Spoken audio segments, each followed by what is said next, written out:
Hello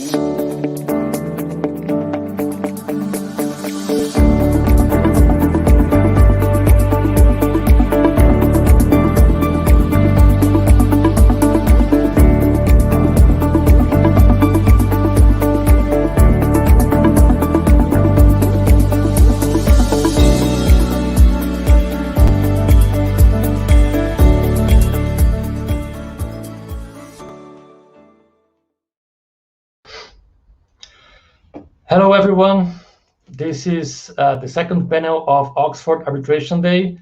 My name is Rafael Alves. I'll be the moderator of this panel today. We have a great lineup of speakers with several subtopics to discuss with you. I'll start with Jane Jenkins. She's a partner and head of Freshwoods Construction and Engineering team based in London with over 30 years of experience in complex construction disputes. The topic of this panel is complex construction arbitration, and I'm glad to have great colleagues here to discuss with you such topic and the subtopics. Jane will talk about complex construction arbitrations in the COVID context, in the pandemic context. So Jane, the floor is yours. Thank you for being with us. Yeah, can I just confirm that my fellow speaker Sadaff is also online because we are sharing our presentation to compare English law and UAE law, and in fact Sadaff was going to kick off. I think she's having some technical difficulties. I wonder if I could suggest that we start with Rupert's session. No problem, Jen. Thank you. I'll wait for Sadaff to join. We're going to start with Rupert then. Rupert is a barrister, arbitrator, and mediator specialized in construction, engineering, and related areas at Atkin Chambers in London. Hi, Rupert. It's good to have you with us. Rupert will talk about the comparison between different models of producing expert and technical evidence, and examining expert witnesses in complex construction arbitrations. So Rupert, now the floor is yours. We changed the script so that you can start. Thank you, Rafael, and hello everybody. It's a pleasure to be here in this wonderful year that is 2020 on Friday the 13th. What could possibly go wrong? Here I am to talk about expert evidence in complex construction arbitrations, and in the limited time I have of about 15 minutes, I've decided to try to answer the following 4 questions which arise quite frequently.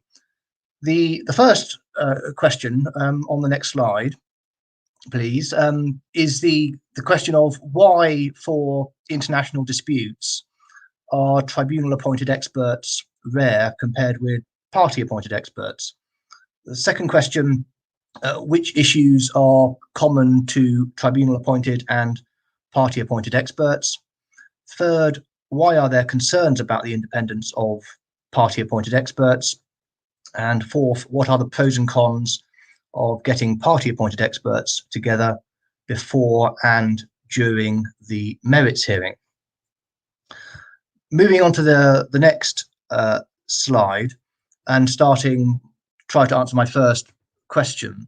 Of course, the issue of when to appoint tribunal experts in complex construction arbitrations raises the first question of, well, what sort of circumstances might the tribunal do so? And there's a rather helpful document, certainly for the purposes of today's discussion, produced by the ICC concerning specifically construction industry arbitrations, which comments on this. And you'll see on the slide I've quoted from paragraph 18.5 of that report, which offers 3 examples or situations when the tribunal might appoint its own experts.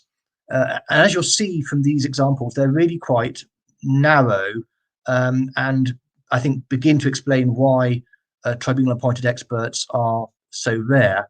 So the first is if the parties have not provided adequate technical information. Well, of course, there are other ways in which that can be resolved apart from calling upon a tribunal expert. Secondly, where the assessment of part of the case might take a considerable amount of time. So, for example, where you have complex delay analysis. Again, one might ask whether the tribunal indeed would want to appoint an expert as the solution for dealing with that issue, as opposed to requiring the party-appointed experts to clarify matters and help with the assessment. Thirdly, where the opinions of experts are important and any differences are not attributable to different perceptions of the facts. Well, again, one might seek to push the party-appointed experts to be clear on alternative opinions rather than deferring to appointing one's own expert as a tribunal. And so that's why I say these three examples that are given are helpful indicators, but I think also show why, by themselves, the appointment of experts by the tribunal tends to be quite rare.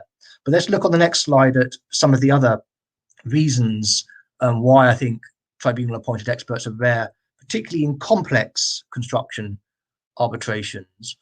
The first reason I would offer is that frequently it is hard for a tribunal to identify if it would even help to have its own expert, for example, as indicated on the previous slide, until it is too late to do so. It may be quite close to the merits hearing itself that the tribunal might have a fuller picture as to what the case is all about and whether it might indeed want a tribunal-appointed expert. But then, of course, it would be too late to appoint one.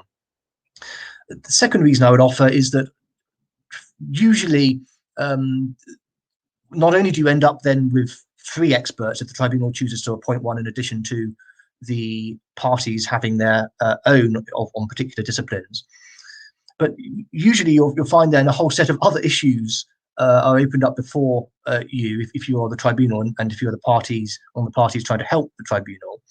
And I've sought to set out some of those issues there, but I would highlight one of those, which is the bottom one, which is how, if you appoint a tribunal-appointed expert, do you set up a process to avoid the tribunal in effect delegating part of its decision-making function to that tribunal-appointed expert. So due process concerns loom large if the tribunal starts to engage their own expert evidence beyond that from the parties. So it may be that appointing a tribunal expert is seen as a solution to some problems, but equally may then create others. So again, another reason why many tribunals, certainly in complex construction arbitrations, might shy away from having their own experts, particularly if they are in addition to those of the parties.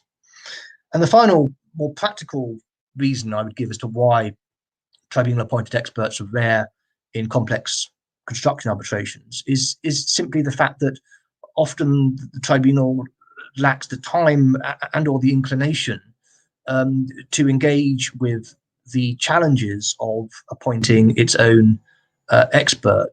And so for all those reasons, and there are no doubt others, in answer to my first question, why are tribunal-appointed experts rare compared with party-appointed experts?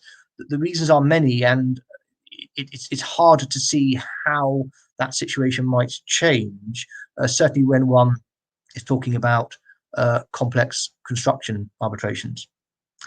Moving then on to my next slide and the second question, which issues are common to tribunal-appointed and party-appointed experts. Again, I have a list of items, but for time reasons, I will focus only on a few, and I will focus on the 2 on this slide. In practice, if one is looking to appoint an expert, whether as a party or as a tribunal, one issue that arises in some jurisdictions, at least, or where the seat of the arbitration is in some jurisdictions, is whether the appointment should be limited to experts who are listed on some formal database, who have some form of accreditation, and whether that provides the pool of experts that one should be selecting from. or whether, as is the case in I think the vast majority of jurisdictions, whether the tribunal has free rein and whether the parties have free rein as to where they go to identify an appropriate expert or experts. The second issue that one needs to consider, whether being as a tribunal or a party appointing an expert, is the very important factor, certainly in complex construction arbitrations, of identifying and defining the issues for the expert. And this arises in a number of ways.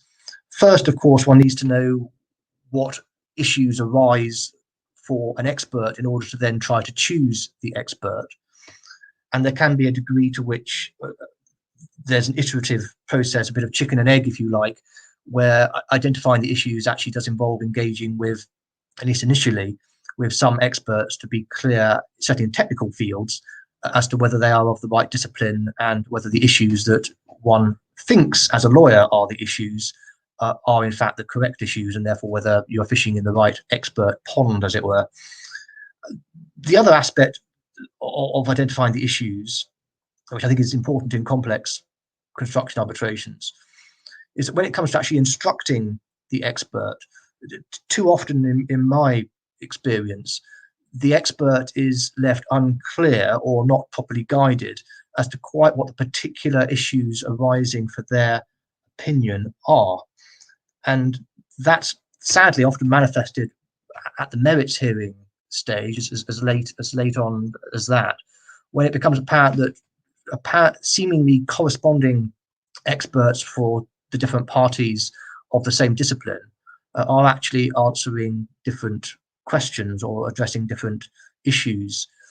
Now, this should be capable of being identified early on. Certainly, I think it's good practice for tribunals to persuade the parties to provide lists of issues as early as they can.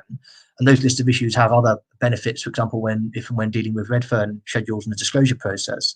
But certainly in the expert context, lists of issues are, I think, very helpful in ensuring or trying to ensure that experts are engaging on the same matters as far in advance of the final hearing as possible. And of course, there are other pointers along the way. For example, it's often expected that the experts should set out in their reports the instructions that they are given, which of course is something that would naturally happen with any tribunal-appointed expert, but certainly with party-appointed experts is something that many rules, like the IBA rules, as I've indicated on the slide, require, at least in terms of a description of those instructions, rather than necessarily providing them verbatim. Connected with that, I would also highlight the importance, I think, of experts being clear as to the facts that they are assuming in order to reach their opinions, because again, one finds, sadly, in practice, that often one of the reasons that experts, by the time of the merits hearing, have different opinions on matters may turn on simply the assumptions that they have formed on the facts, rather than any real difference in terms of the technical side of the case, such that if you ask the experts to assume the same facts, one might find actually their opinions are the same. Moving now, if I may, on to the next slide, simply for completeness, I've set out some other more obvious, I think, issues that are common when appointing experts, both as a tribunal and as a party. Obviously, things like expertise and availability, perhaps slightly less obvious things. You may want to check whether experts that you are considering have been criticised openly, for example, in court judgments, or have written anything that's been published which is adverse to the likelihood of their opinions being accepted in the arbitration. So those are other things that may be considered, and of course the burden can be put on the experts you are considering to let you know whether in fact any of these things are relevant, whether any of these things have happened, rather than you going off and trying to carry out some open-ended research by yourself. So those are the issues which I would suggest are common to tribunal-appointed and party-appointed experts, and I hope gives some indicator of do's and don'ts in this area. Moving on now to my third question, which is one which I find crops up a lot, certainly from those less experienced with dealing with party-appointed experts, which is, can they ever really be truly independent? Or the way I phrased it here, why are there concerns about the independence of party-appointed experts? Of course, the starting point for this is an assumption that party-appointed experts should be independent, and that is a generally held view, but not a universally held one in the construction arbitration world. And I've cited there the IBA rules, which certainly envisage, when they apply, that being the case. But look at the Prague Rules, the recent arrival of the Prague Rules, seeking to rebalance the types of procedures that are used in international arbitrations with more of a civil law slant. The working group for the Prague Rules said this, that, quotes, many commentators express doubts as to the impartiality of party-appointed experts, close quotes. Now, obviously, there's a, strictly speaking, a distinction between impartiality and independence, but for these purposes, I will run with that concern, which, as I say, is a concern I've heard expressed myself a number of times. Before moving on from the Prague Rules, I should highlight that they focus on tribunal-appointed experts, but do recognise, despite the doubts mentioned by the working group, that party-appointed experts may also be appointed. But rather curiously, there isn't an express requirement in the Prague Rules for impartiality or independence. That may simply be an oversight that no doubt will be corrected in future editions of the Prague Rules. But let's turn to these concerns and perhaps analyse them and break them down a bit. Before doing so, the overarching point, of course, that should be made regarding party-appointed experts is that there is naturally a tension, if not a temptation, given the aim regarding any party-appointed experts being to have your expert's opinion preferred over that of the opponent's. And that tension can be manifested in a number of ways. If we can go to the next slide, we can see a couple of examples. First of all, again, quoting the ICC report, an issue commonly arising in construction is that one finds that the experts who appear in arbitrations, who are put forward as being independent experts, may actually have been involved a lot earlier in the case, when in the dispute, when advancing claims or defences on behalf of one of the parties, and at that stage were not purporting, at least, to be acting in an independent way, but now have transformed into a situation where they are, and of course may still be holding to the same views. That, of course, is a very live issue when one is considering the evidence of those people, and is a point highlighted in the ICC report, and commonly crops up in the construction context. Second area of concern regarding independence, that again I've seen surprisingly often, given it does seem rather obvious that it's problematic, which is where an expert's payment is in some way connected with the results of the dispute, and clearly that's contradictory to the expert's independence, but as I say, surprisingly it does crop up more often than you would expect.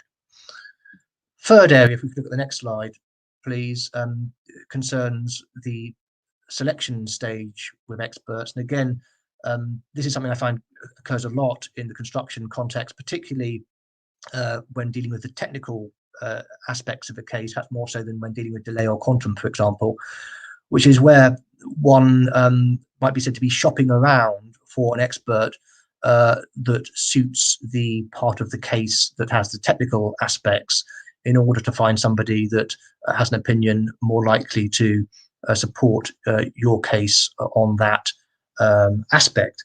Now, of course, one shouldn't ever be doing this when seeking to appoint an arbitrator, and it's clearly regard internationally as inappropriate to ask arbitrators which way they might view certain issues in a case.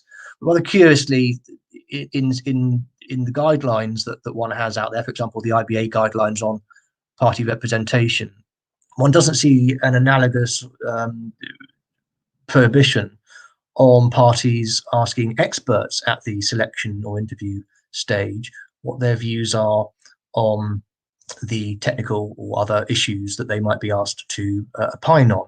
And that does seem to me to be a rather glaring omission from those guidelines and similar guidelines. Turning now to the fourth aspect of independence on the next slide, please. The issue of repeat appointments, which again is something that arises a lot in construction, where certainly with delay and quantum, there are a number of quite large firms that provide a lot of experts that can help with these types of area of dispute. And it's not uncommon to find parties and law firms repeatedly appointing from the same organization for their delay and quantum experts in particular. Now, again, one might draw an analogy with the appointment of arbitrators, where the IBA guidelines on conflicts of interest would expect an arbitrator, if they have obtained repeat appointments from a party or from a law firm, to disclose those so that both parties know where they stand, particularly, of course, the other party, and a view could be taken on that matter.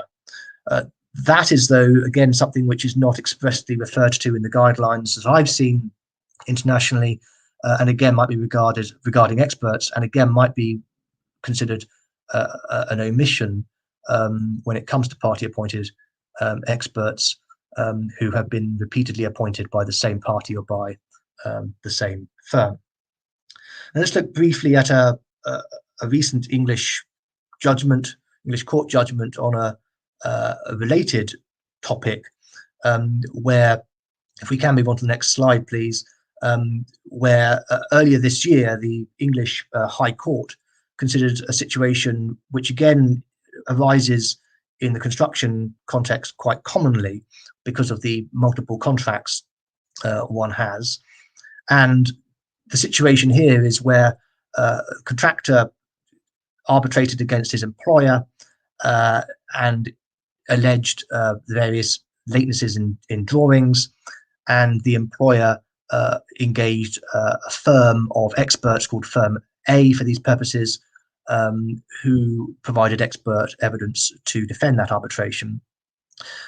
But under a separate contract, a second arbitration was commenced against the same employer, and the arbitration in that case concerned or gave rise to similar issues as the first arbitration about late design information, this time from the claimant, well, again from the claimant, and the employer wanted to obviously use the same experts, but in any event had the concern that the consultant claiming in that second arbitration was engaging experts from the same group that provided experts to it. And the long and short of it was that the High Court injuncted, so restrained the consultant in arbitration 2 from using experts from the same firm as the employer had used.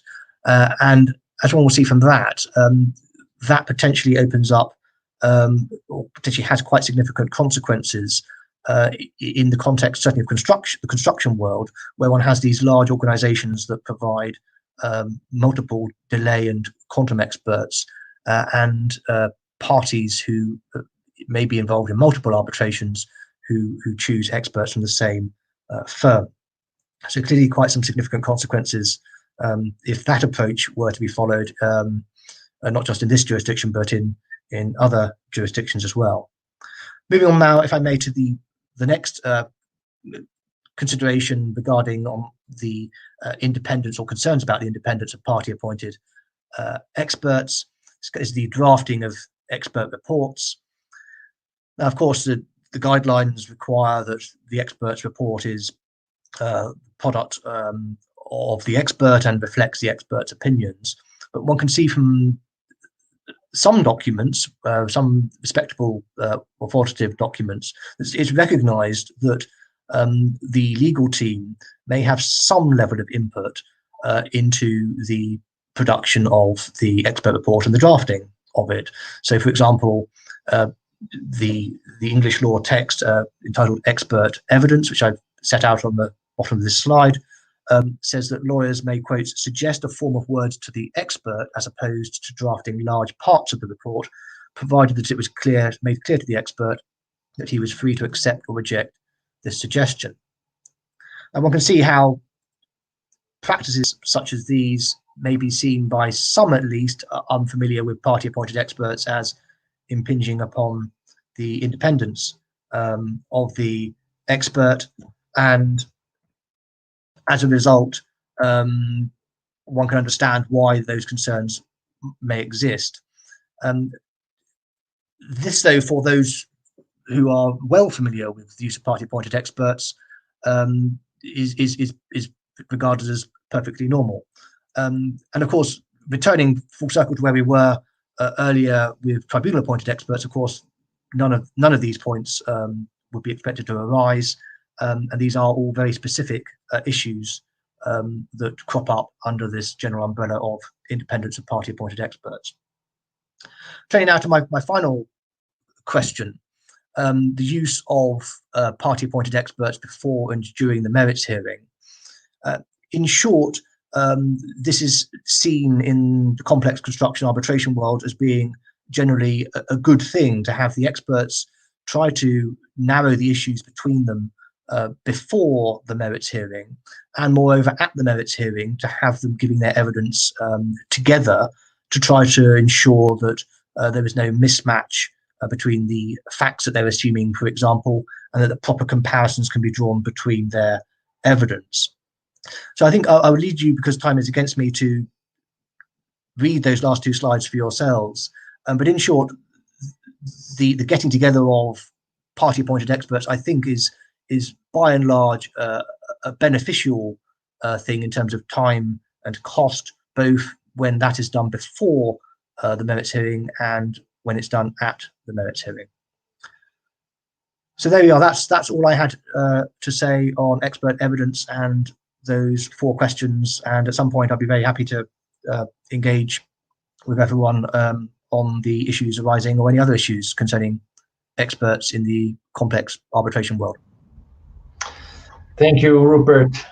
Since we have resolved the technical issue with Sadaff, in the benefit of time, I will pass the floor directly to Jane and Sadaff. Jane, I will introduce you again, if that is okay. So Jane Jenkins is a partner and head of Freshoots Construction Engineering team based in London, with over 30 years of experience in complex construction disputes.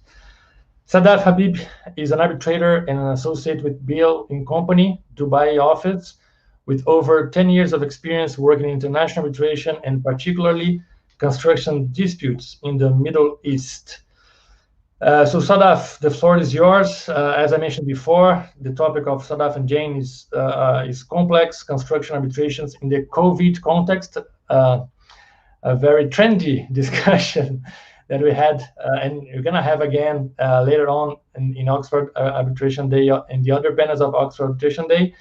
But even so, we're going to frame this discussion of the pandemic context within the complex construction arbitration context in this panel. So Sadaff, the floor is yours. Thank you. Thanks, Rafael, for the introduction, and thank you to the organizers for inviting us today to present at this conference. We have enjoyed collaborating and putting together our presentation. If we can move to the next slide to see our agenda. So given the short time that we have available, that is 25 minutes with 10 minutes for questions from our fellow panelists, what Jane and I are looking to do is to cover the key legal doctrines under English law and UAE law of frustration, force majeure, and hardship, and just to draw out points of comparison between some of these doctrines and see how they apply in terms of the COVID-19 context. We're also hoping, time permitting, to briefly address the approach of tribunals, the ICC, the UK government guidance, and the English courts in relation to disputes, both in terms of impact on the procedure of determining these disputes and the strong messages that is to encourage parties to settle. So if we can move to the next slide, please. Very beautiful pictures of ourselves, I must say, Jane. We will be sharing the presentation with Jane, who's going to be leading on the English law points, and myself on UAE law. I will now hand over to Jane to take you through COVID-19 and its effects on projects. Thank you. If we could have the next slide, please. And just step over to the next one as well. Thank you. So we saw the immediate effects on projects involved where Chinese contractors and suppliers were involved as early as last year. And those effects escalated rapidly as the pandemic moved across the world. So we saw dislocation of the supply chain with major programs being halted and delayed, factories, borders, airports all closed. So key people could not travel, as well as the difficulty in shipping equipment and supplies. So inevitably that had an effect on delay and disruption to projects, leading to claims for compensation and extensions of time. There were requirements, and we will work through this as we address the legal doctrines, to address workaround measures to mitigate the effects. And then there was a question of entitlement to recover those increased costs. And there was a particularly acute risk of insolvency for mid and low tier suppliers. Certainly the UK government was very conscious of this and issued instructions to the public sector to continue making payments to contractors to maintain essential public services. The government's also ordered manufacturing capability to be diverted to essential PPE equipment, which again had a knock-on impact on contracts. So if we could move to the next slide. The question then is, what legal remedies are available in these circumstances? So English law, the touch points are frustration and supervening illegality and force majeure, of course. And now I'll hand over to Sadaff to address the UAE law and alternatives. So thanks, Jane. So under UAE law, we have two key legal concepts that we see that parties have tried to bring their COVID-19 claims and just to assess their position in relation to these aspects. And that is, one is force majeure and the second one is hardship. And that is what we will explore in more detail. If we can look at the next slide, thank you. So just to touch on a few points of comparison between English and UAE law, which is quite interesting. So force majeure under UAE law and frustration under English law create the same result, and that is the contract is cancelled. Now, this raises the question, is it a blunt instrument where both parties want to complete the project to simply cancel the contract? Does it create an opportunity for the contractor to possibly escape a bad bargain? Can the contractor use it in such a way? Now, just because a contract is more expensive, that does not give rise to force majeure under English law and UAE law. And we will look at this in detail. Depending on the contract terms, the event relied upon must prevent or hinder performance. The additional expense, if there is an additional expense that is created, this is not a test that applies under either system of law. However, interestingly, under the UAE law, there is a principle of hardship, which contractors or parties can look to get some sort of relief. But under both systems of law, there may be better solutions under the terms of the contract or insurance. If we can look at the next slide.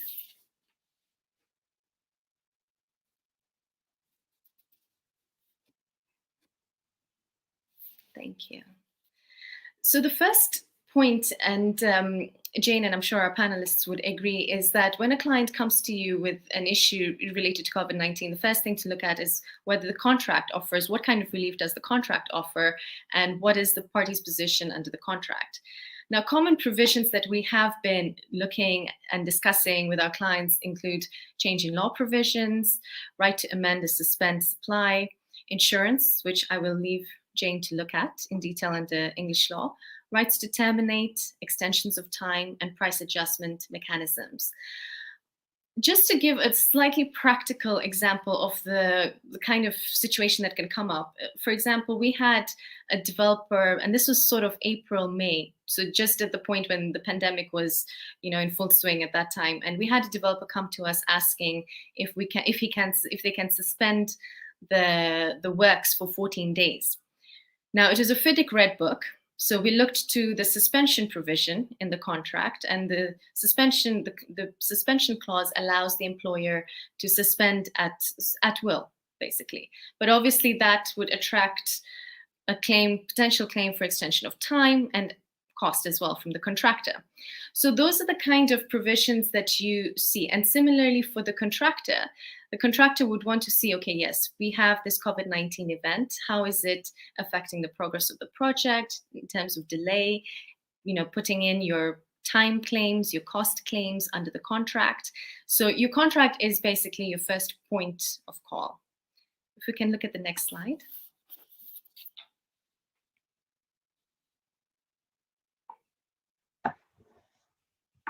Sorry, do you want me to touch on insurance? Should we just skip back to the previous slide? Yeah, sure. If you don't mind. Yeah, so but basically it may be that the contract provides for mandatory insurance to be taken out. This is certainly the norm under English contracts, English law contracts. So you'd expect the contractors to take out contractors all risk insurance, also employers liability insurance, and there may be other specific insurances. Now, what you don't often see, certainly in my experience, is a requirement as part of contractors all risk for business interruption insurance. It may be carried by contractors or suppliers at the head office level, or to cover manufacturing facilities, for example, or it may be an element of a project-specific policy, particularly where works are to an existing structure, an existing operating facility, or where project finance is involved, whether lenders are wanting to know whether there will be protection in that event. And there may be other relevant insurances in place, depending on the contract. So, what Sadaff said is obviously the starting point. You look at the terms of the contract and you consider all potential remedies. Now, the case that we've mentioned here is a test case which the Financial Conduct Authority brought before the English High Court on behalf of small and medium enterprises in the wake of the government's comments that the insurance industry should cover the pandemic under business interruption policies. So the those who were insured were seeking cover under their policies and finding that the insurers were actually refusing to pay out. So the FCA brought this test case, and essentially the approach is instructive by analogy for the purposes of looking at construction projects, despite the fact that I made the point that business interruption insurance may not be the norm. But where it is instructive is that the way the court approached the analysis was to look at the chronological evolution of the government guidance, the emergency regulations that were put in place, and considered on a time slice basis the effect that those had for the purposes of questions of coverage under the policies. So first of all, we had regulations in March which introduced the social distancing requirements. We then had amendments to those regulations in April, which required certain businesses to close. Now, construction sites were never included in that, but nevertheless, there was then guidance issued by the Construction Leadership Council, which introduced requirements for health and safety plans to address the use of PPE, to address social distancing, to address shift work to ensure that those social distancing measures could be achieved, and also sanitary measures such as hand washing facilities on the site. So applying that by analogy to a force majeure claim, I think we can expect that the way the courts will look at things is by taking the chronology and addressing how the regulations and the laws impacted on construction works as the regulations hardened and as the circumstances changed from time to time in the ability for businesses to deal with these issues and to be able to respond and put workaround measures in place. So perhaps if we could go to the next slide. Yeah, frustration under English law. This is a very, very narrowly applied doctrine, and it is extremely difficult for parties to get themselves within the conditions. Essentially, there has to be a supervening event without the fault of either party, where the risk is not completely allocated by the contract or provided for by the contract. It must significantly change the nature and not just the expense or difficulty of the outstanding contractual performance in a way that the parties could not reasonably have contemplated, such that it would be unjust to hold them to the original bargain. So essentially, it is a different contract or a different manner of performance which is required in the changed circumstances. Now, given that time is short, what we have done is to include in an annex the relevant principles from the leading cases under English law and the UAE Civil Code provisions. So I'm going to leave it there, but please do have reference to those should you wish to unpack these conditions in more detail. So next slide, please.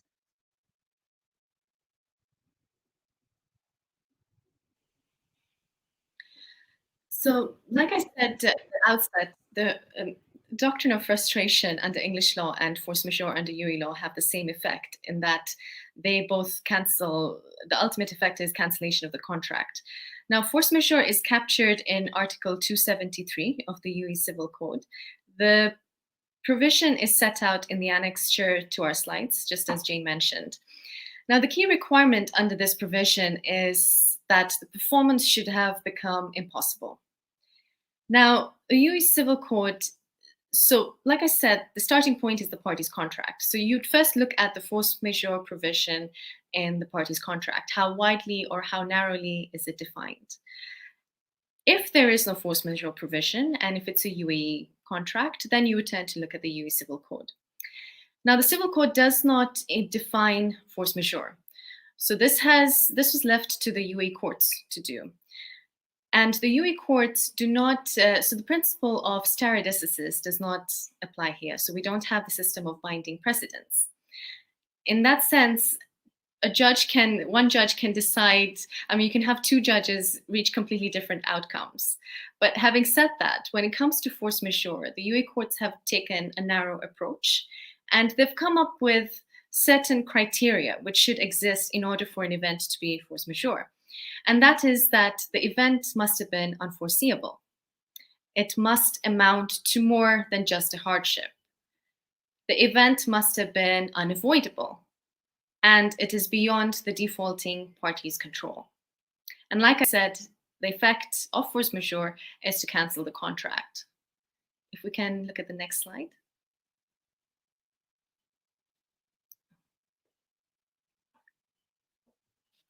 So this is now addressing the position under English law. Interestingly, by comparison with UAE law, the event does not need to be unforeseeable. But under English law, the critical point is that there is no doctrine of force majeure under statute, nor generally applied by virtue of common law. It has to be written into the contract. And the first question is then whether you have a defined event of force majeure which caused the failure to perform. The event, was it within the party's control? If so, it doesn't amount to force majeure. Could they have overcome the event? And it may be that there are notice requirements which may be conditions precedent to recover. I think we should move on because I know another panel is going to address force majeure, and I think it would be important for us to look at it in the context of a construction dispute. So next slide, please.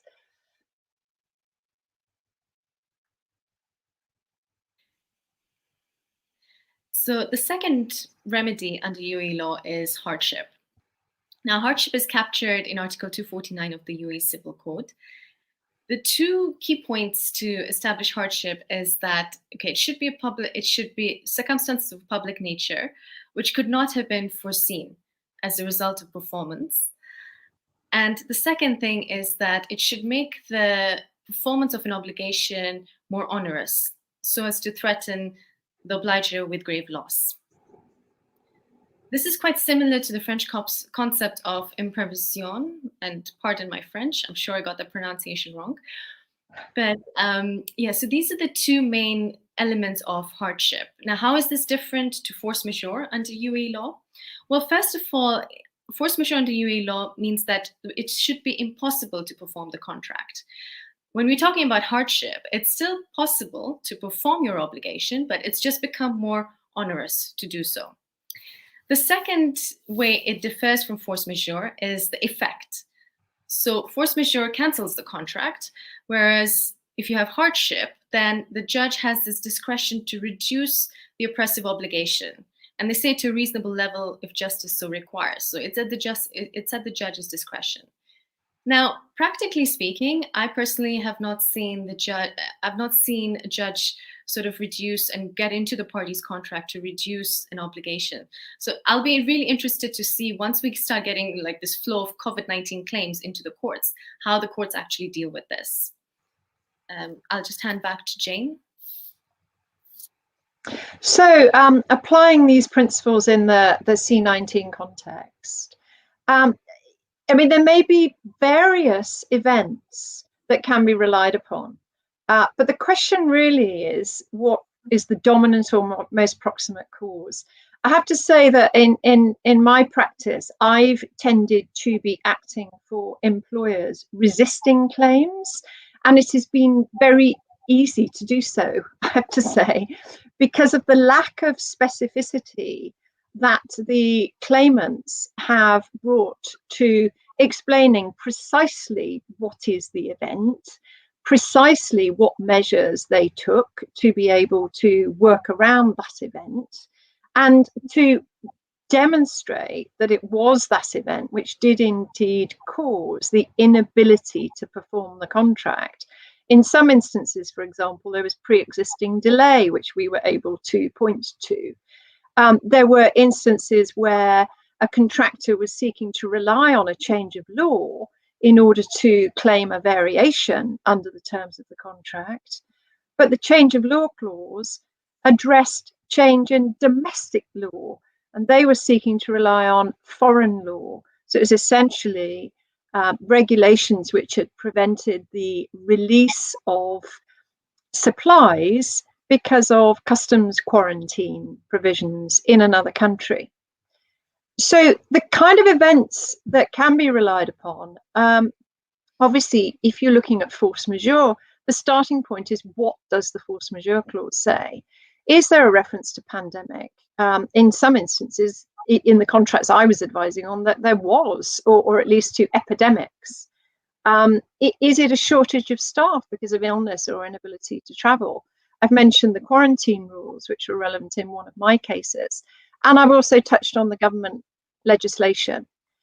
There's also been government guidance, which of itself does not amount to a change in law directly, but an argument that certainly we were alive to was whether that would determine or influence the obligations of employers towards their workers under the Health and Safety Act, such that it would effectively amount to a change in law, given the content of that guidance and the need under the CDM regulations to address a health and safety plan.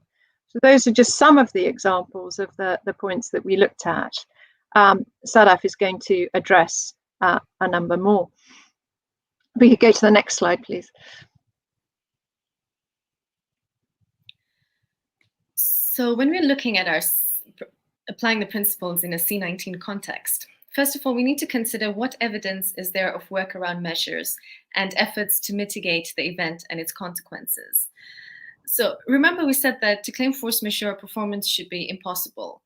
So for example, if a contractor is claiming force majeure because his supply chain is affected, maybe he can consider alternative supply sources, and did he do so?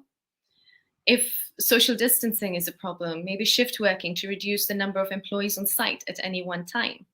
And of course, adjusting the program to revise the critical path. The other point to consider, was there pre-existing delay? Is that the dominant cause of failure to meet obligations?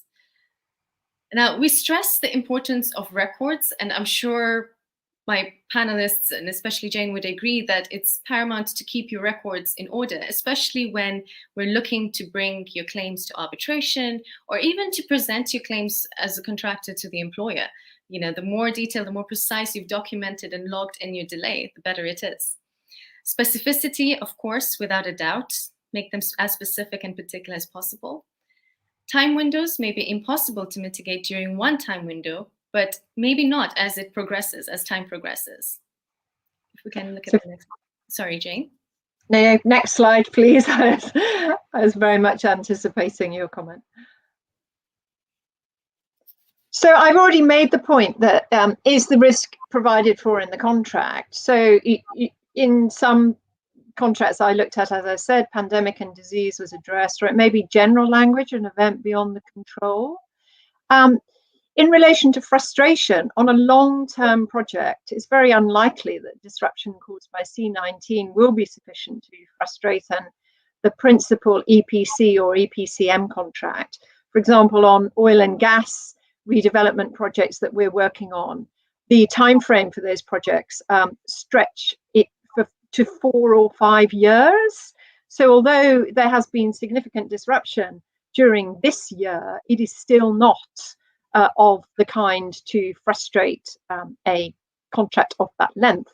Now, it doesn't follow that that would be the case for a supply contract for a piece of equipment where time is of the essence. For example, to meet a weather window on a major oil and gas project of that kind in Kazakhstan, for example, where the waterways freeze up and it's not possible to ship equipment at certain times of year. So there isn't one size that fits all to these questions. You obviously have to look at the factual circumstances and apply the doctrines and the contractual terms in their context. So to the next slide, please. And again, if you could move on.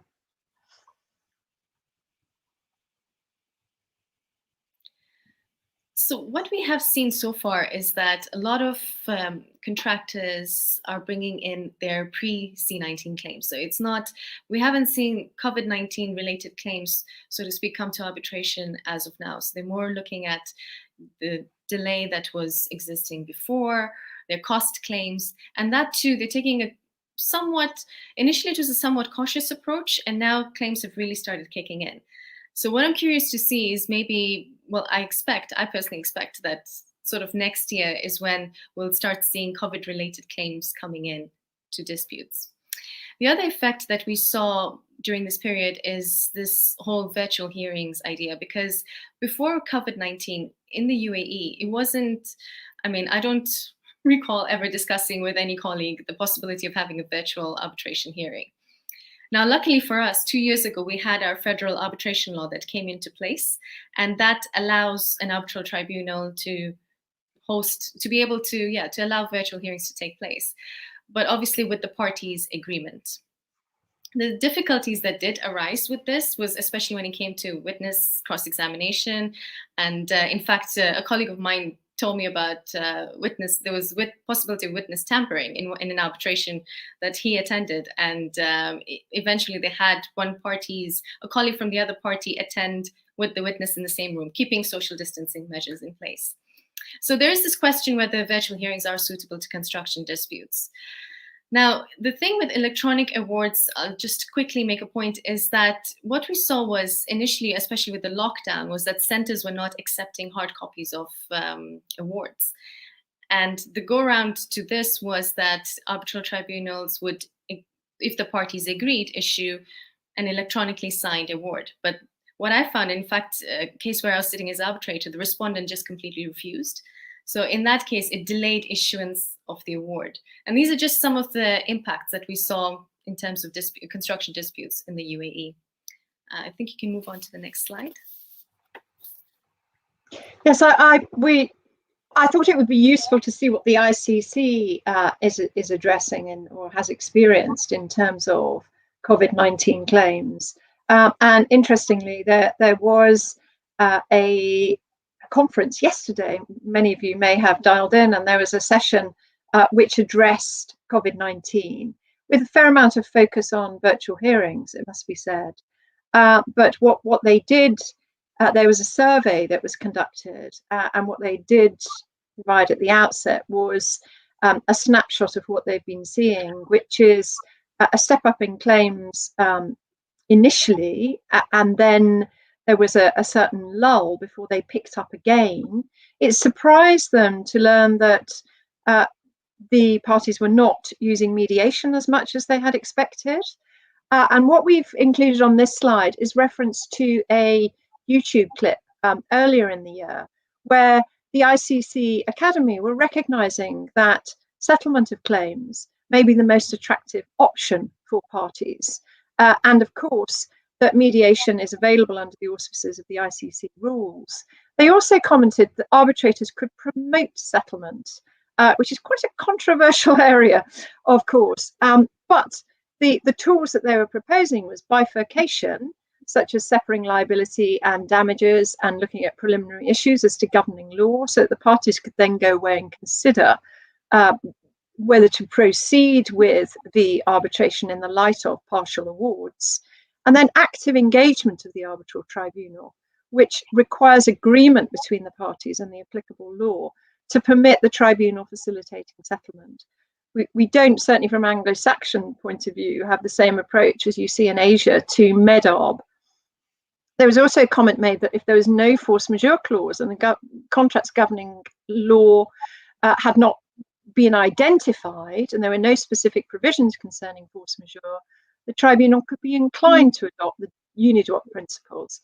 And again, I think from the perspective of English law, if there was a contract governed by English law and there was no force majeure clause, the argument I would make very strongly is that the parties had turned their mind to that and decided that no relief should be available, and it would not be appropriate in those circumstances for the unidroit principles to apply.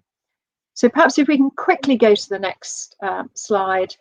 I just want to say very briefly that the UK issued guidance to all businesses to encourage settlement and adjustment or accommodation within contractual arrangements rather than recourse to intractable disputes.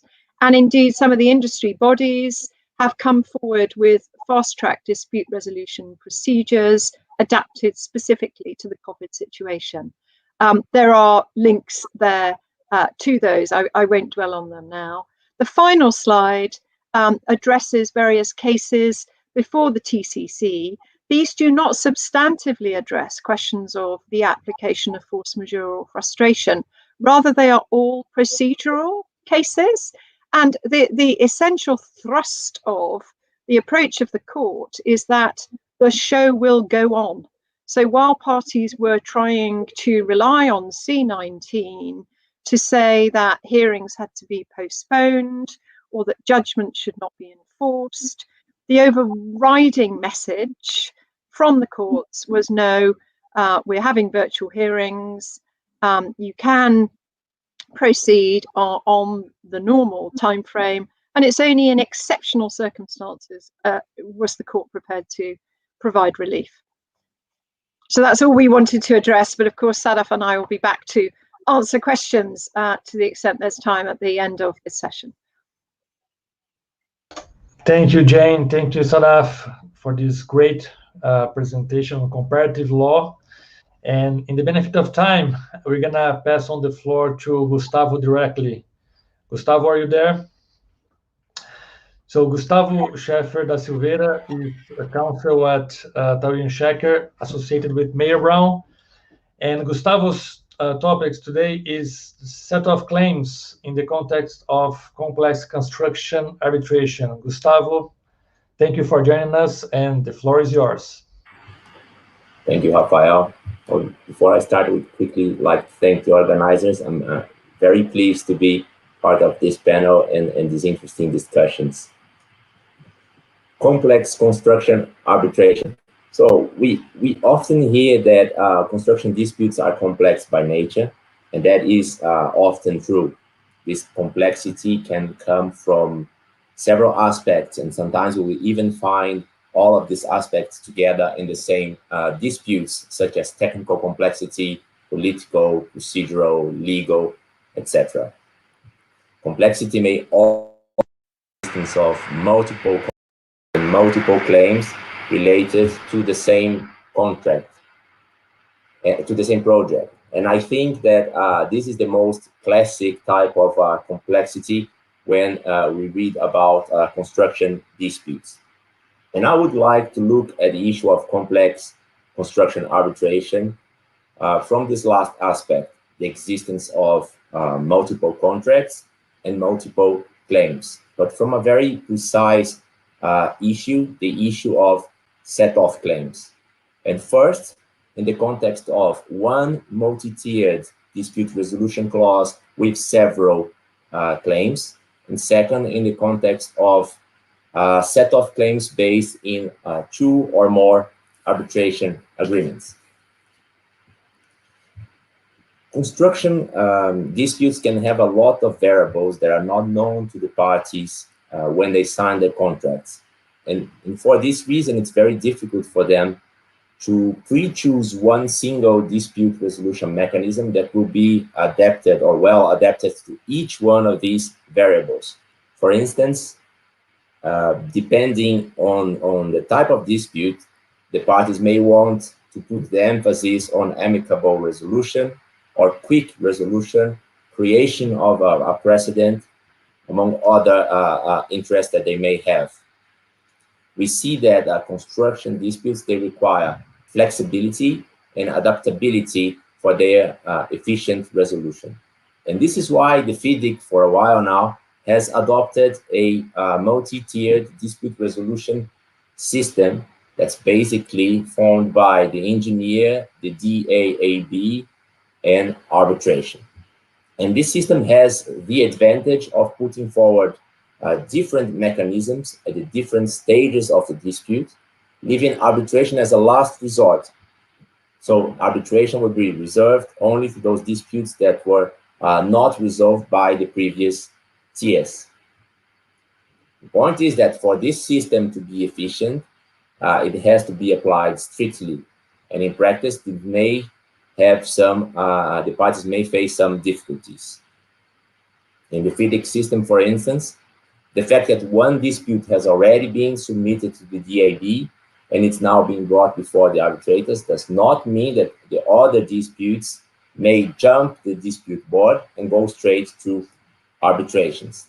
The parties will have to be proactive. If one party starts to submit claims and disputes to the engineer and to the dispute board, the other party should quickly assess its position and submit its claims and disputes as well. But we see in practice that it's not rare that during an arbitration procedure, respondent discover new claims, and that respondent tries to raise these new claims and request the set-off of these claims against claimant's claims. If these set-off claims have not been submitted to the previous tiers, they will very likely be considered inadmissible in the arbitration. And ICC case 14709 gives a very good example of this situation. In this ICC case, the arbitral tribunal analyzed the dispute resolution clause and considered that there was an obligation to submit disputes to an expert, which in the clause the parties called an adjudicator, but by interpreting the clause, the arbitrator decided it was the notion of an expert, and only after disputes were submitted to this expert, they could be filed in the arbitration. And the arbitral tribunal considered that this obligation to submit disputes first to the expert applied both to the principal claims and to the so-called set-off claims. And he noted that it would be illogical to consider that the solution should vary according to who presented the claim, claimant or respondent. So the arbitral tribunal decided respondents' claims, may they be called counterclaims or set-off claims, would only be admissible after being submitted to the expert. One important thing to notice here is that it's not the counterclaim or the set-off claim that has to be submitted independently to the previous tiers to arbitration. The real requirement is that the dispute to which the set-off claim or the counterclaim is related has been submitted to the previous tiers. And in this point, Chris Seppala, he suggests a test to verify whether the preconditions to arbitration have been complied with. And the test is very simple. In the case of a DAAB, the test is that one should see whether the decision of the DAAB also applies to the counterclaim, even if it's called a set-off claim. If it does, no problem, we move forward. If it does not, then the claims should be considered inadmissible, whether they are called counterclaims or set-off claims. The issue of set-off claims can also be problematic on the context of set-off claims based in two or more arbitration agreements. We know that when different contracts related to the same project contain different arbitration agreements, it's reasonable to consider that the parties' intention was that each of these arbitration clauses should apply only to its own contract. So the general idea is that the ratione materia extension of one arbitration agreement to the other contracts should not be possible. And this is also true to claims disguised as set-off claims. This solution is based on the principle of party autonomy and should not raise many issues in practice. But some tribunals, however, decide otherwise, applying a reasoning that is questionable. One very good example is given by an ICC case where the parties had signed a joint investment agreement for the construction of a plant for the processing of maize. This contract contained an ICC clause with a seat in Paris. Subsequently, the same parties signed a second contract for the purchase of equipment, and this contract contained ICC clause with a seat in Zurich. The same parties signed a third contract for the transfer of technology, now again containing an ICC arbitration clause, seating in Paris. So, among these three contracts, claimant starts an ICC arbitration in Paris on the basis of the joint investment agreement. Respondent presented what it's called to be set-off claims on the basis of the two other contracts, the contract for the purchase of equipment and the contract for the transfer of technology.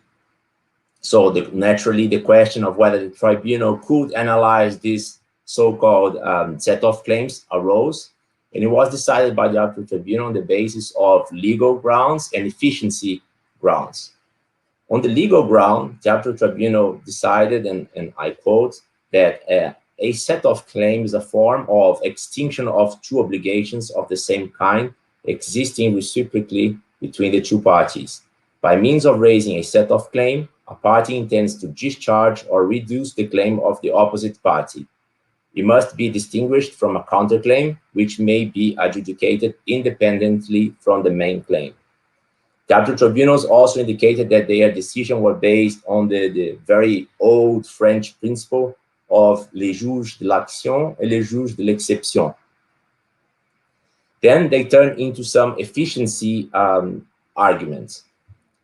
The first one was that the fact that all three contracts were closely connected made it, in the arbitrator's words, evident and necessary that the set of claims based on each of the contracts be decided together by the arbitral tribunal. And then they went on to say, absent a clear indication that the parties' real intention was to keep the three agreements totally separate from each other, the tribunal has to rule that the set of claims cannot be artificially segregated. In my view, the decision of this arbitral tribunal would be true or would be correct if the situations of the case were different. But the issue is that in that case, I think there was an original problem with the qualification of what constitutes a set of claim. Reading the decision, what was called a set of claim by respondent seemed to be, in fact, a new dispute that would have to be decided by the arbitral tribunal prior to any set-off. Only after a decision on the merits of those disputes related to the other two contracts would the arbitral tribunal be in a position to see whether there was anything to be set off or not against claimant's claims. So it would seem that the qualification in that case of what was set of claims was not an accurate qualification. What the arbitral tribunal constituted under the joint venture agreement, which had a seat in Paris, should have questioned itself was, do I have jurisdiction to decide disputes under the contract for the purchase of equipment and under the contract for the supply, the transfer of technology? Regarding the contract for the transfer of technology, similarly to the joint investment agreement, that contract contained an ICC clause in Paris. So this is a very classic scenario. We see that when we are in the presence of two connected contracts signed by the same parties and contain compatible arbitration agreement, it is reasonable to consider that the parties' intention was that all these disputes be decided together.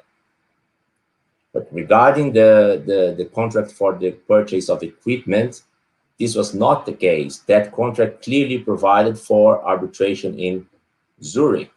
So it's very hard for me to understand how an arbitral tribunal sitting in Paris can consider that it has jurisdiction to decide a claim, may it be called set of claim, on the basis of a contract that clearly provides for arbitration sitting in Zurich. To my view, contrary to what was indicated in the arbitral tribunal's decision, this was a very clear indication that the parties' intention was to keep these disputes separate. This is exactly why they have provided for Paris and Zurich as the seat of the arbitrations. Otherwise, they would have chosen the same seat. In this arbitration, the elements would indicate that the arbitral tribunal could have considered that it had jurisdiction to decide disputes between the joint investment agreement and the contract for transfer of technology. The tribunal would decide the disputes on the basis of these two different contracts, and once it had the result, then it would see whether there was anything to be set off between the two claims. However, as for the contract of the purchase, for the purchase of equipment, the tribunal should have declined jurisdiction. And I understand this decision may, or my position may leave a taste of inefficiency, but this is the simple application or result of the parties, or what the parties provided in their contract. And the parties' choice or the parties' autonomy, the result of what they chose in the contract, should prevail over any argument of efficiency.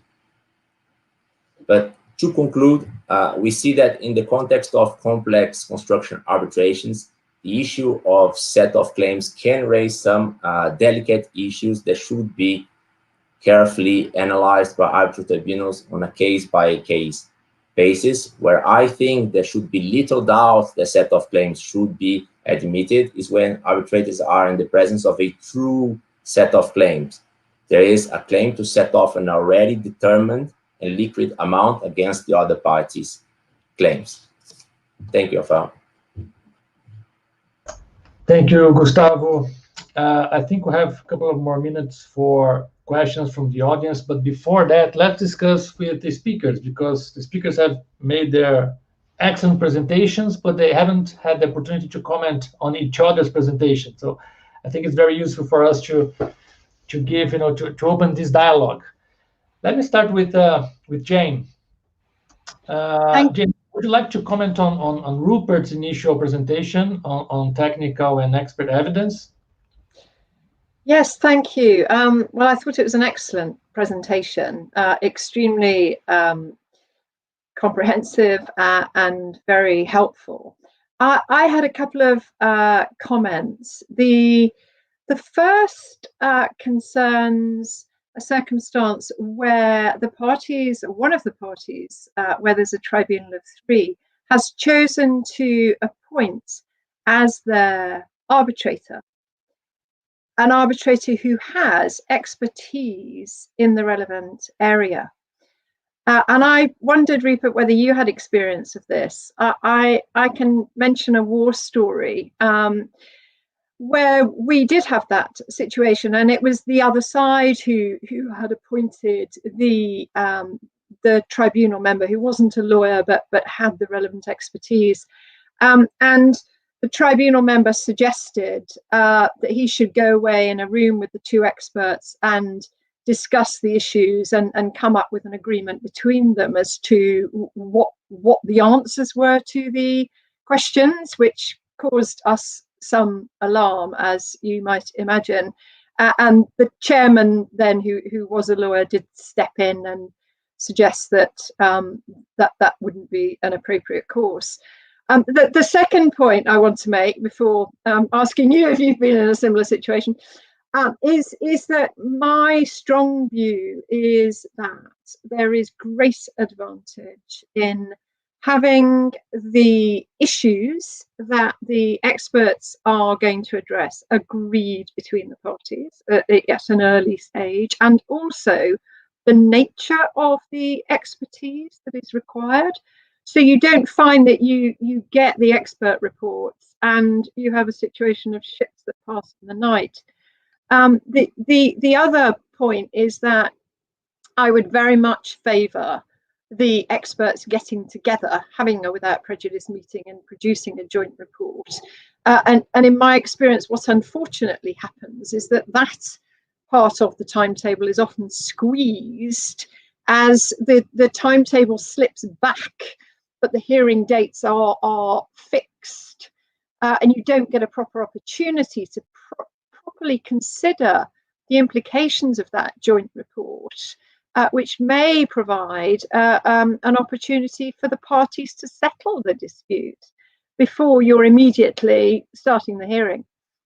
So those were my thoughts on that. I don't know, Rupert, whether you wanted to comment. Thanks, Jane. I think Anderson Sadaff has a story to share with us, right, regarding tribunal-appointed experts. Yes. So I was on a tribunal, a 3-member tribunal, and we appointed an accounting expert. And the accounting expert in the report, I think that's where there's very delicate, I think you really need to set out a very clear mandate for tribunal-appointed experts, because they tend to sometimes, depending obviously entirely on the expert and how proficient and competent they are, but they sometimes tend to cross over into thinking that they are kind of an arbitrator, because in our case, what we saw was the accounting expert made comments on jurisdiction, which was entirely outside their mandate. And I think that's where, so we had to, the respondent picked up on that. You know, the claimant was not too bothered about it, but I think it's a very delicate balance. And when you have, especially when you have a tribunal appointed expert, just to explain to them that, you know, this is your role and this is which is exactly what we did, but still the accounting expert went a step further. And we had to sort of disregard that portion of his report and just focus on his findings to do with the accounts and the actual investigation that he had done. Yeah, it was sort of a little story there. Thanks, Sadaff. I think Robert touched on that topic, right? The risk of delegating the decision-making process to the expert. Would you like to comment, Rupert, on that? Yes, absolutely. I mean, I can understand why some experts might do that, although I agree with Sadaff, it does give rise to these difficulties, because in some jurisdictions it's quite common at court level for a judge to, in effect, delegate complex construction issues to a so-called expert who's appointed from a list, and they, in effect, decide much of the case, or the judge adopts what is then recommended by that expert.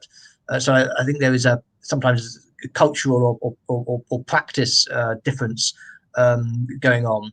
Coming back to Jane's interesting comments, yes, I have had similar examples of experiences of so-called expert arbitrators, if we can call them that. It seemed that in the past, arbitrators would tend to be engineers, architects, and so on, and that seems to be less the case now, certainly in my experience, and arbitrators seem to be more and more primarily lawyers. But when you do have an arbitrator who has that expertise, clearly the answer is I think to be as transparent as possible about what it is they bring to the party and what it is they are considering, so that so far as it is being taken into account by the tribunal as a whole, that everyone knows what it is. Even more important, of course, if that person is a sole arbitrator, then of course the parties need to know. And then your other points, yes, I think as you know from my presentation, lists of issues and meetings of experts, I think are both good things and should be held as early as practically possible in arbitrations. Agreed. Thanks, Rupert, for that. Sadaff, back to you. We have a question from the audience. Are there any possibilities to obtain prolongation claim and additional cost claim? This is what I understand from the question. So are there any possibilities to obtain prolongation claim and additional cost claim due to COVID? Most projects are being extended for 6 months or to a year or more, and additional costs incurred like overhead and preliminaries. Do you have any comments on that?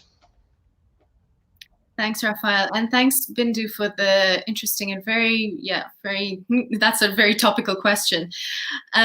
It depends on what the contract says, and it depends on obviously the governing law of the contract. Now, just to give an example of a potential clause that you could bring a time and cost claim under. So for example, if you had your construction contract was based on the FIDIC Red Book 99, reason I keep referring to this is it's very commonly used in the UAE and the Middle East region generally. So you could, for example, say that there was a shortage of supply in labor, or there was a shortage in, getting your goods on site. But again, it really depends on the wording of the contract, because if I recall correctly, FIDIC says it has to be an unforeseeable shortage. So you'd have to show that it was an unforeseeable shortage. And you could raise a time claim, an extension of time claim, but that particular provision under FIDIC does not allow you to claim cost. So it doesn't refer to a cost claim, but you can bring time. But that does not mean, now, taking, for example, if UAE was your governing law, that doesn't prevent you from bringing a cost claim, because you could claim for damages under the UAE Civil Code. So it really depends on what your contract says in terms of extension of time claims and cost claims. But my number one thing would be just put in your notices, look at the contract carefully, and put in all your notices and claims on time. Yeah. Thanks, Sadaff. Rupert, would you like to comment on the COVID issues discussions, both the question that was raised and answered by Sadaff and Sadaff and Jane's presentations, if you will? Yes, I very much enjoyed the very detailed presentation from Sadaff and Jane, and I'm very fond of comparative law, especially in the construction context. I mean, I guess one has to look at these issues when you're doing so internationally by distinguishing between those legal systems where there isn't much, if any, default force majeure type or hardship laws, as Jane indicated, is in effect the position, for example, under English law, and as I understand it, is the position under many common law systems, and distinguish those from legal systems such as the UAE, as Sadaff was describing, where there are these default positions, so that even if your contract makes no provision, or the contract makes inadequate provision, you have some sort of fallback entitlement. But whilst you have that division, I find in practice, certainly when you get into arbitration, that arbitrators generally have a preference for applying the words of the contract. And if you have certainly inadequate provision, it'll take some efforts to persuade the arbitrators that they should look outside those words and apply provisions such as Sadaff was describing under UAE Civil Code Article 249. I practice a fair bit in the Middle East, and conscious that the Egyptian Civil Code is the often the parent, or if I could put it that way, of many of the civil codes in the region, and their Article 147 has similar hardship rules, which have been tested and considered over time, with many events happening on a scale similar to this pandemic. But you have to search quite hard to find cases reported where there has been actual relief granted by the courts. And in some places like Jordan, I understand it's compounded by the fact that you're supposed to apply whilst it's happening. You can't get relief, it seems, if you apply after the event. So there are further difficulties applicable there. The other thing I was going to say was, particularly then looking at the words of the contract, you're left interpreting phrases like government action, I think, a lot in the C19 context. Obviously, many clauses refer to pandemic or epidemic. You've got shortages sometimes being mentioned as well regarding people and materials. But the definition of government action or similar phrases, I think, is one that's going to be tested a lot under many contracts, because in our various jurisdictions, we've seen governments reacting in different ways and saying things at various stages of the pandemic, which may or may not, first of all, count as government action under the contract. And then secondly, you're left to interpret quite what was being said, because many of our governments, I think it's fair to say, have not been as clear from a legal point of view as we might hope when you're then getting involved in a dispute situation. So you're left with that double level of interpretation of the contract and what was actually being said at the particular time when you're trying to seek relief under a contract. Thanks, Rupert. Now, Jane, back to you. Would you like to comment on Gustavo's presentations regarding set-off claims, particularly in the insolvency context? Do you have any story to share with us? Yes, I found the presentation really interesting. Indeed, I've been in the situations that you described, which can be incredibly frustrating for one's clients when, encountering these jurisdictional questions about what will be the definition of the dispute that will be referred on to arbitration. But what I wanted to sort of bring to the party is a slightly different point, which is in relation to tiered dispute resolution in the English context, where we have statutory adjudication, and I know other jurisdictions do now, including New Zealand, Australia, Singapore. And essentially, the parties have a right to take disputes to adjudication, which is a fast track process resulting in a decision within 28 days, with the expectation that if either party is not happy with the adjudicator's decision, they can go to litigation or refer the dispute to litigation or to arbitration. And there's been recent case law in the Technology and Construction Court around the thwart question of whether a party that is in insolvent liquidation can pursue its right to adjudication. And the case I have in mind went all the way to the Supreme Court, which was Bresco and Lonsdale. And essentially, the insolvent contractor in that case wanted to pursue a claim for non-payment under an adjudication. And at the first instance, the court decided that the adjudicator would have no jurisdiction. In the second, in the Court of Appeal, they decided, well, they would have jurisdiction, but there would be no point in carrying out an adjudication because it would be futile given the high unlikelihood of the adjudicator's decision being enforced, because you don't enforce by summary judgment an adjudicator's decision against an insolvent company because it is seen as potentially interim only. And if you then went on to refer the dispute again in arbitration or litigation, then that decision could be overturned. But the Supreme Court held that the adjudicator would have jurisdiction, and that questions around whether an adjudicator's decision would or would not ultimately be enforced by way of summary judgment were matters which should be looked at the enforcement stage, and not at the primary stage of addressing whether the adjudication should proceed. And they held that the adjudication should proceed because it's a statutory and contractual right. Interestingly, the first example of an enforcement case then came back before Fraser, Judge Fraser, who had been the judge at first instance in the Bresco case. And he very helpfully set out 5 principles that should be applied when considering whether to enforce an adjudicator's decision against an insolvent company.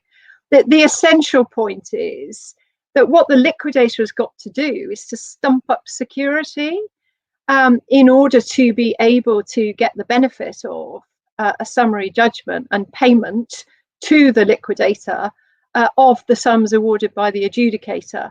They've got to stump up security so that in the event that the decision is overturned, there is the prospect for the winning appellant to recover the money again.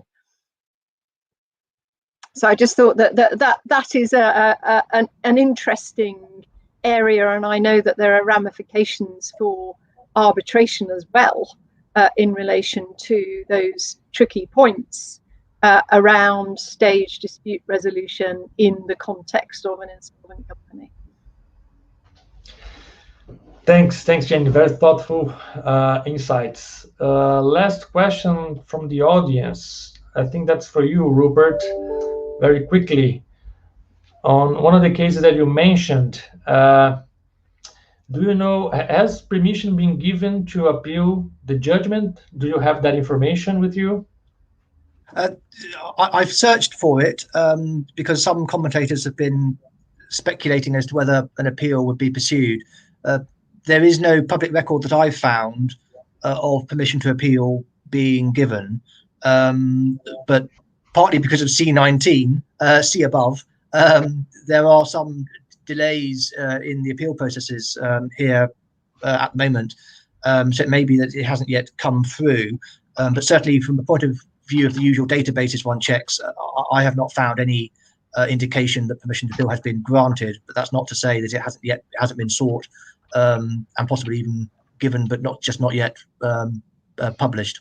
So that's afraid the current position. It's a relatively recent judgment, I think, from about April this year. So we should know quite shortly if that is going to be happening or not. Thanks, Rupert. Now turning to you, Gustavo, do you have any questions to the other speakers or comments on their presentation? Thank you. I have a question for Jenkins and Sadaff. And absent any provision in the force majeure clause, is it a given that COVID was a force majeure event, or the force majeure nature of COVID could be disputed? And then a follow-up question is, let's say the force majeure clause provides for several facts that do not constitute force majeure event, among them global crisis. But the party to a contract was impacted by the global crisis. That then claims that the force majeure event triggering the party's problem to perform the contract was not the global crisis itself, was COVID, which was the source of the global crisis, and it was the force majeure event. And therefore, the fact that the force majeure event, force majeure clause provides that global crisis is not a force majeure event would not limit their rights under the law. Have you seen this scenario, and what are your thoughts on it? Jane? Very, very good questions. Is it a given that the COVID-19 is a force majeure event? No, it's not a given, and that's in circumstances where a pandemic or disease is not one of the enumerated events. The approach under English law would be to look at the enumerated events and to see whether they give any guidance to how the sweep-up category should be treated. When I refer to the sweep-up category, what I mean is what you typically see in a force majeure clause is you'd have war, ionizing, radiation, and then at the end of the enumerated events, you would see any other event or circumstances beyond the reasonable control of the parties. But what the courts will do is have regard to the enumerated events when deciding the breadth or otherwise of that sweep-up provision. On the second question that you raise, in circumstances where a civil commotion was expressly, a civil crisis, a global crisis was expressly referenced, and I understood your point was it was excluded, expressly excluded as an event of force majeure. I think the question would be always, what was the proximate and dominant cause of the contractor's inability to perform? So if they were nevertheless able to point to something that was more proximate and immediate, such as a change in law, and say that is the event we're relying on, that is the immediate event. It may be that that event is brought about by the pandemic, but nevertheless we are focusing on the fact that the government has said that our premises have to close, for example. Then it seems to me that there would be the basis for an argument. But it would come down to these very fine questions of causation and proving the immediate and proximate cause of the inability to perform. Thank you, Jane. Sadaff, any comments? Any additional comments? Yeah, I'll just quickly add, I think the UAE courts would take a very similar approach because they very narrowly construe what is considered as force majeure and what is not. And as Jane very well explained, that causation is a very important factor.